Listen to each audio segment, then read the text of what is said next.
Hi, everyone. Thanks for joining us again today. This is Heather with Mentor Me Advisors, and I'm bringing to you Zach and Cheryl, who are mentors to me in my career development and personal finances. I just thought it was important to give you these opportunities that I've learned from and see if we can help everybody in their career development. This is Mindful Money Matters, and today we're talking about relationship building. So, in my career, I have spent a lot of time developing myself. I was very shy as a younger person. I would get embarrassed introducing myself, flushed in the face, super fast heart rate. And I took a lot of classes in order to get myself to a place where I was comfortable introducing myself. Now, mind you, I'm still not comfortable. I still have to convince myself to show up for networking events. But I have taught a lot of people how valuable networking can be in building your relationship. It's as simple as joining an organization. There's a lot of local groups. I just had a conversation with someone the other day at lunch. I met her online on LinkedIn. I saw a post that she had. I made a comment and I said, "Hey, do you want to meet for lunch one day?" And so we met a week later and sat down and got to know each other. And that's how we met. And we started building this great relationship. One of the things that she brought up to me was that she's part of the Lions Club. And her question to me was, how do I get younger people involved in the Lions Club? Or actually, no, hers was the Rotary Club. And I was like, I'm not really sure what the Rotary Club is, other than a bunch of old people, I think, right? Like doing fundraising. And she said, yeah. And I said, I know like some friends of ours, some of our older friends that are in their 70s and 80s are part of the Lions Club. Is that the same thing? And she said, it is. And I said, so tell me more about it. So here I am turning 50, just starting to understand what is the Lions Club, what is the Rotary Club, and what is its purpose. And it came down to a lot of communal support and fundraising, but they're looking for new people to join their organizations because the people that have been there for years and years and decades are starting to age out. So I think today is a really good opportunity to talk about building relationships and finding these obscure opportunities to get connected to your communities and also build your career. So, Mhm. Zach, what are your thoughts about getting involved in community programming? I mean, any type of community programming has always been beneficial to me, personally and professionally, probably more personally. Particularly when I first started in my career, I grew up in a different area. And when I moved to this area, I didn't know anybody. And getting involved in those organizations gave me a common group right away. We were all part of the same organization. And I would ask about their family. I would ask about their job. I would ask about what do you like to do for fun. I would ask, how long have you lived around here? Ask the who, what, when, where, why questions and how, so that they didn't just give me a one-word answer. I was really, and I gave them a chance to talk about themselves. So people like it, So open-ended questions I'm hearing, open-ended which is questions. part of Yeah, my training programs that I've been through, always asking open-ended questions because it yeah, allows a person to talk about themselves and who's the most important in people's lives, themselves. yeah. It really is. I mean, Can you we're give me we're an example, Zach, of a couple good open-ended questions would be? I mean, yeah, how long have you lived around here? Mm. And that may give a certain number of years, but usually people won't be like 10 years. They won't What do stop. you like about living here? Yeah. Like, What do you like about living what do you here? about like living here? Tell me about your family or um, you Yeah. know, and when you ask, one thing I learned was if you ask, what do you do? Because everybody gets asked that Oh, question. I hate that question so much. But if you take it a step further, they say, well, what do you do? And they tell you, say, well, how'd you get into that? Good Mm, And question. because then they're like, yeah, I could actually tell you. Like first, yeah, you answered it real short, first of all, because I didn't think you cared. It was just a yeah. question that everybody asked. But now that you asked me, how did I get into this? Now you want to know my story. Oh, I So love that. now I like you because you're taking a deeper interest in my life and you want to know how I got here. I think that's Mhm. one of the best questions you can I ask love somebody is, that. how did you get here today? And Yeah, And can I add something really important right here? Is that the next phase of this is you better listen to what they say. right.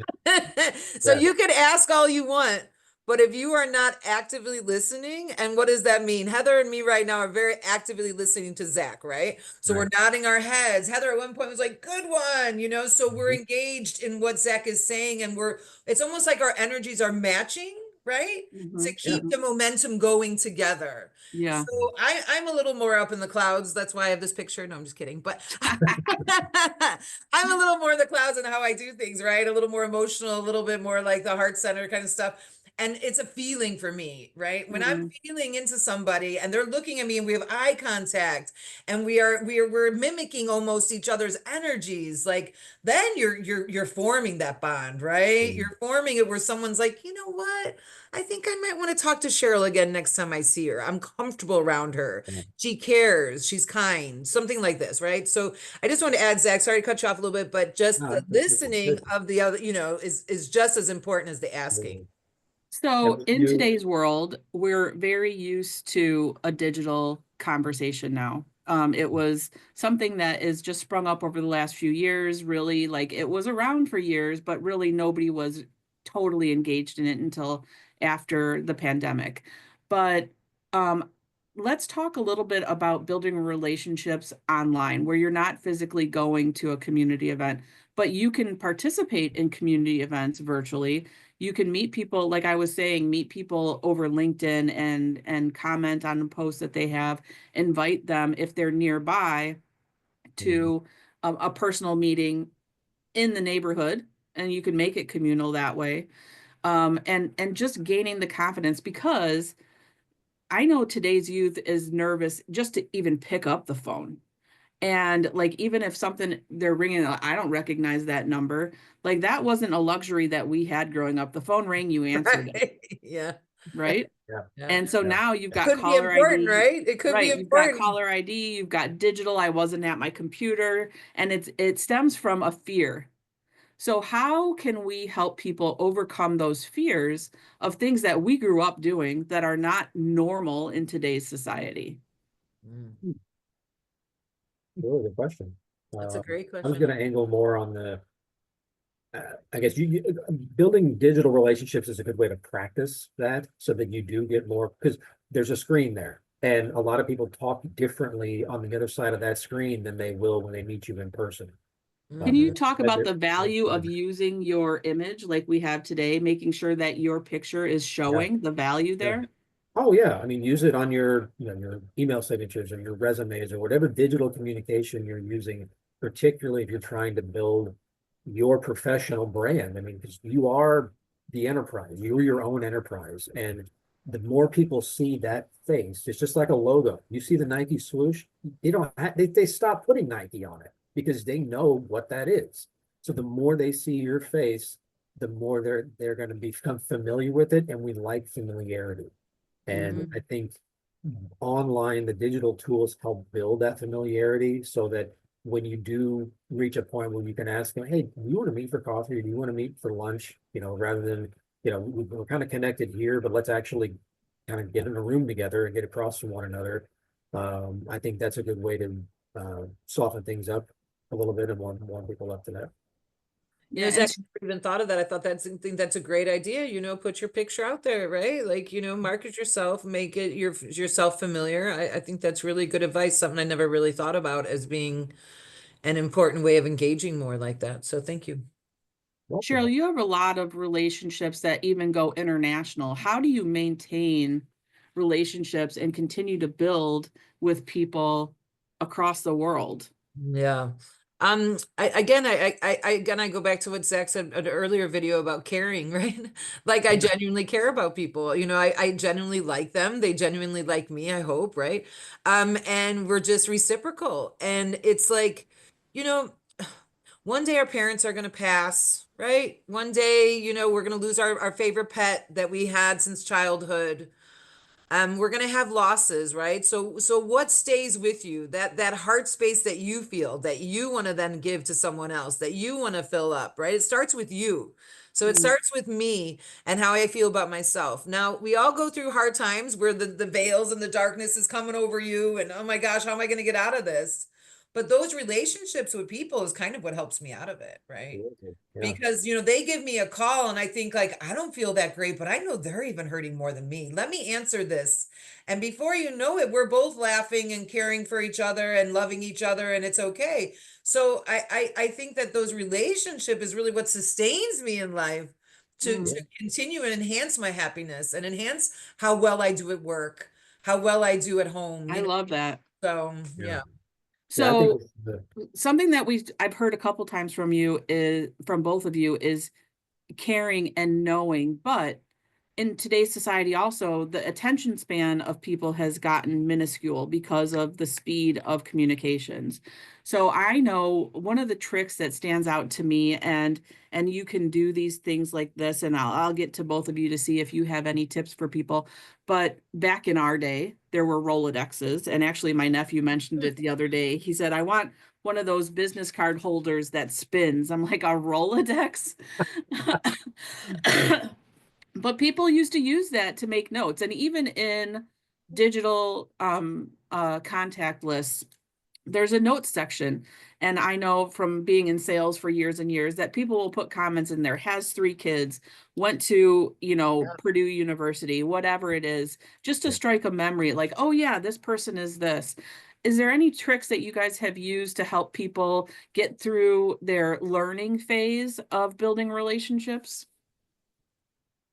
I don't know if it's really just the taking notes, whether it's mental or, and the older I get, it's got to be more physical. But um, yeah, just making notes of things that are about them and that make up their story, and um, trying to remember, like if you know you're going to meet them, or you know that trying to remember something that you talked about a lot. I mean, just think about the people that you really enjoy being around. Why do you enjoy being around them? They make you feel good. How do they make you feel good? Because they remember things about you. And even if it's, something cheesy like, yeah, you've said that the last 5 times I've seen you, Oh, still, that's still, really a good point because I know that people might be taken aback by like, you already told me that, but it's okay. So it it was still important to matters. the person and push through it and try to find something to hold on to or to resonate with as to why they're telling it to you again. And in a way to further that relationship is, Yeah. we've met before. I need to know something. Tell me something new about you that I don't know. I And love then that. that just opened, I mean, that's a way to make them That's lose a their great attention. open-ended question. And while Yeah. we're like closing this one out, so I would love to hear like why is it important to make these relationships? You know, I'm hearing in my head someone that's out there that's very shy, that is like, Mm, this is painful. I don't want to hear this. I don't really yeah. is this really important to me? I'm a data analyst or something. You know, like, is this Yeah. really important for me that I make relationships? I mean, we're all coming maybe from like a sales or a business development or a community relations kind of perspective. But what about someone that has a position that doesn't feel it's important? Can be in All closing, Zach, could relationships are you? important. Well, I just want to hear from Yeah. Zach maybe Yeah. first. Like, what is it if I'm that person that's looking at you two and I didn't include me, looking at us three and saying like, why in the world, like, I don't want to build relations. Why is it important? So if maybe I I would go right back to the pandemic. If that thing taught us anything, it's that we are um, not meant to be alone. If you had to go to school through that or work through that or whatever, yeah, yeah. the first couple of weeks it was like, oh, this is kind of nice. I don't have to go anywhere. I can just wake up and watch TV and sit on my couch and work. But after a while, it was, I mean, the way I met my wife was I got tired, like we had been talking, but I got tired of staying home. I got tired of being in my house. I said, you know So what? I interesting. need I need to see you. I need to see somebody different. And I was seeing my kids and I was seeing a couple coworkers, but otherwise, we're wired for Yes. connection. And it doesn't matter, even if you work in a silo, we're not meant to be alone. And Mm. so just go back to the pandemic whenever we were kind of all forced into that. And do you really want to do that your whole life? Probably not. At some point, you're going to need help or you're going to want to help somebody else. Oh, I like that. And if you don't have those relationships, you don't have a chance to give that back to somebody else. Yeah. That's really interesting. I mean, that's why I started Mentor Me. I started it right after the pandemic because I found my passions when I was by myself and trying to maintain relationships and build connections with people that I was like, this is the space that I need to be in. I need to be educating people on things like this that made my career worth it so that I could find my passions and help other people. Yeah. That's awesome. And I was just thinking about like our last the mentor the minute of meditation kind of energy and kind of like a thought of what to meditate on this kind of subject, and when I say meditate, I just mean something that goes into your mind and your heart, Let it sink in. let it sink in, maybe like that. And I'm just keep hearing this kind of thing, like, don't be afraid, right? Like, Oh, don't be afraid. Just let the fears go, because we're all in this. Remember freshman year of high school? You walked in, everybody's Yeah. brand new, right? Everybody's brand new. And sometimes you walk into a new job, right? And people empathize with you, right? They know you're brand new, and they want to everybody's do had a day something. one. Everyone's had a day one, right? So take a deep breath, walk in that day Yeah. one and put on your smile, and just don't be afraid, It'll be Yeah. okay. You got Love this. that. Short of death, nothing is irreversible. There you Mm, go. There you There's go. nothing you can't go back and try and change. And you got another try the second day, right? I mean, yeah. if you screwed up, I had jobs where I screwed up that first day. They made me cry. I screwed up so bad. And I had to come in there on the second day and, here I am, a Mhm. new Yeah. day. And then after 2 years, they loved me and thought it was the greatest thing, but they sure didn't like me on day one. So that can happen, right? So just keep it up. Day one's just day one, right? There's another Yeah. Just after keep that. building those relationships and repairing them as well. Yes. Good advice.